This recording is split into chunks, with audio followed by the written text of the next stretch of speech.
So, Elon Musk has bought a rather large percentage of the shares for Twitter, which gets him a seat on the board.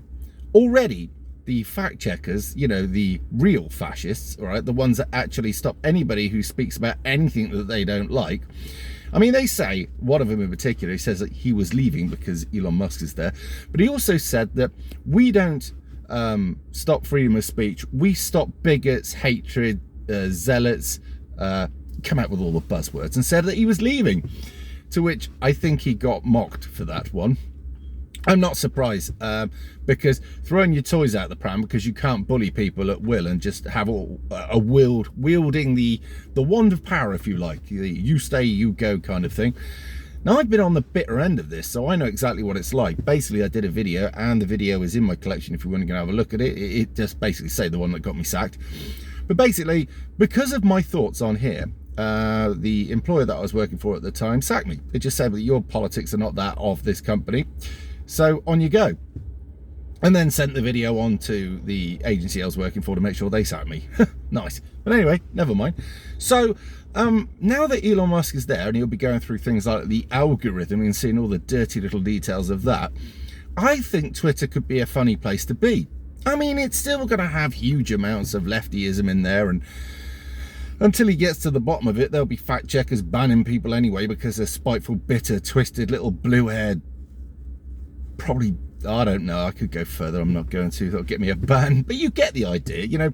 These are the people that don't fit into society, were probably bullied, or certainly would have been a few years back, but they've been given this great responsibility of fact-checking. How are they fact-checking? I mean, what do these people know? They haven't even lived any life. They went to school, got indoctrinated, then went to university with a further level of indoctrination, and then went and got a job at Twitter where they were fully indoctrinated and highly polished to be the woke lunatics that they are.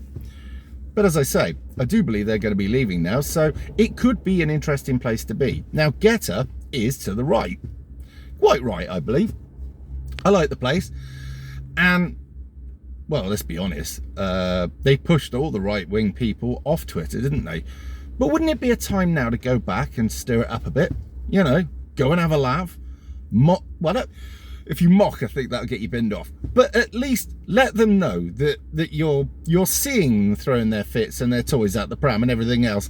And just, the popcorn is out. We're enjoying this moment. You've had your time. You've tried to ruin people's lives. You've ruined their fun. You've ruined their freedom of speech. You've done all this for a few years. You've had your way, but not anymore. And the worst case scenario for you has happened. You've got a right winger, as you'll call him, right? Who's now sat and you're bored. Oh, God, I'd love to be a fly on the wall in that place, wouldn't you? But anyway, I've got to go now because I'm back for a second time at a place. And I'll tell you more about that in my next video, which will come out today as well.